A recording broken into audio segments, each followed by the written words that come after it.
राधे राधे मित्रों, आप सभी को नमस्कार। आज मैं आपके लिए श्री कृष्ण जी का एक संदेश लेके आई हूँ। जिन लोगों ने भगवान श्री कृष्ण का यह संदेश सुन लिया, समझो आपके सारे कष्ट दूर हो जाएंगे और आपका घर खुशियों से भरा हुआ रहेगा। तो कृपया इसे पूरा सुने। जिन्होंने दूसरे नंबर को स्पर्श किए हैं उन्हें भगवान कृष्ण कहते हैं कि सभी के जीवन में दुख की दस्तक जरूर होती है। जब दुख आता है तब कोई विरला ही उस दिन दुख से ऊपर उठ पाता है, बाकी तो सब दुख में हिल जाते हैं। यह दुख कई बार इतना बड़ा हो जाता है कि उसके सामने जीवन में सब कुछ फीका दिखाई देने लगता है, क्योंकि दुख को व्यक्ति के मन में जड़ें जमाना अच्छी तरह आता है। कई बार सुई जितना दुख पहाड़ जैसा दिखाई देने लगता है। असलियत में मन में जब ऊर्जा की कमी होती है तब दुख की मार गहरी होती है, और जब मन ऊर्जा से भरा होता है तब दुख का रूप छोटा हो जाता है। यदि दुख से ऊपर उठना चाहते हो तो पहले सुख से ऊपर उठना पड़ेगा। दुख से ऊपर उठने का रास्ता सुख से दूरी बनाने से ही होकर जाता है। हम चाहते हैं कि हमारा जीवन सुख से भरा हो, और इस सुख को पाने के लिए हजार कोशिश भी करते रहते हैं, लेकिन ऐसा हो नहीं पाता। सुख के साथ साथ कोई न कोई दुख आ ही जाता है। ऐसा नहीं कि दुख केवल गरीब के पास ही आता है, यह अमीर से अमीर के पास भी उतना ही आता है, लेकिन दोनों के दुखों का रूप बदला हुआ होता है। हाँ, कुछ लोग कई बार छोटे दुख को ही बड़े दुख का रूप दे देते हैं। जैसे सुख सबके जीवन में आता है, ऐसे ही दुख भी सभी के जीवन का हिस्सा है। सुख दुख एक दूसरे की परछाई की तरह होते हैं, जो हमेशा साथ साथ रहते हैं। इनको कभी भी अलग नहीं किया जा सकता। जब इनको अलग नहीं किया जा सकता तो केवल दुख से ऊपर कैसे उठा जा सकता है। इसलिए सुख और दुख दोनों से उठने की क्षमता रखनी होगी। दुख से उठना इसलिए मुश्किल दिखाई देता है क्योंकि हम सुख को पकड़े रहते हैं।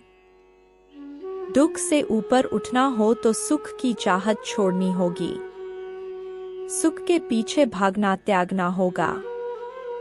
जिन्होंने तीसरे नंबर को स्पर्श किए हैं उन्हें भगवान कृष्ण कहते हैं कि जीवन में हर कोई चाहता है कि उसके पास एक सच्चा मित्र हमेशा साथ बना रहे, जो किसी भी संकट या कठिन समय में उसकी ढाल बनकर मजबूती के साथ खड़ा रहे। सिर्फ इंसान ही नहीं बल्कि पशु पक्षी ऐसे ही मित्र की चाह रखते हैं। कहते हैं कि एक सच्चा मित्र सौभाग्य से मिलता है, जो समय पड़ने पर आपका गुरु के मार्गदर्शक या फिर बड़े भाई की तरह आपका ख्याल रखता है, आपको परेशानियों से निकालकर सफलता के मार्ग पर आगे बढ़ाता है। ऐसे मित्र की तलाश जरा मुश्किल हो सकती है, लेकिन नामुमकिन नहीं। सही मायने में सच्चा मित्र का मिलना उतना कठिन नहीं है जितना कि सदैव उसका साथ बना रहना होता है, क्योंकि किसी के साथ मित्रता करने से ज्यादा निभाना बड़ी बात होती है।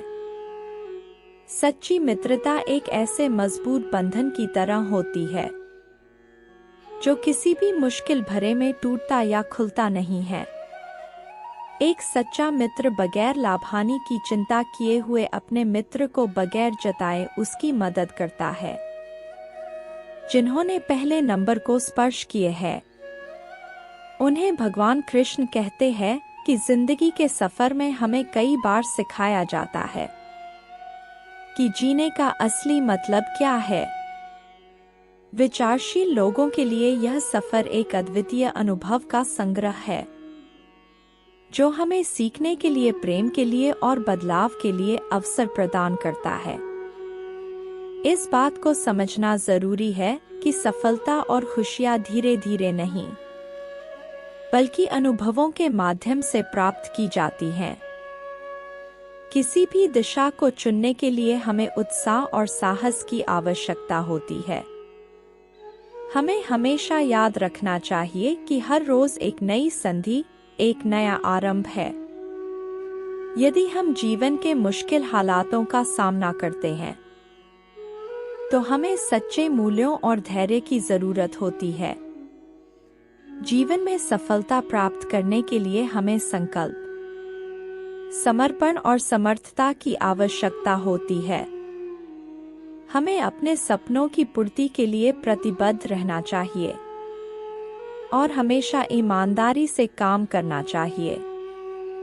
सच्चे प्यार और समर्पण के माध्यम से हम अपने जीवन को खुशहाल और समृद्ध बना सकते हैं।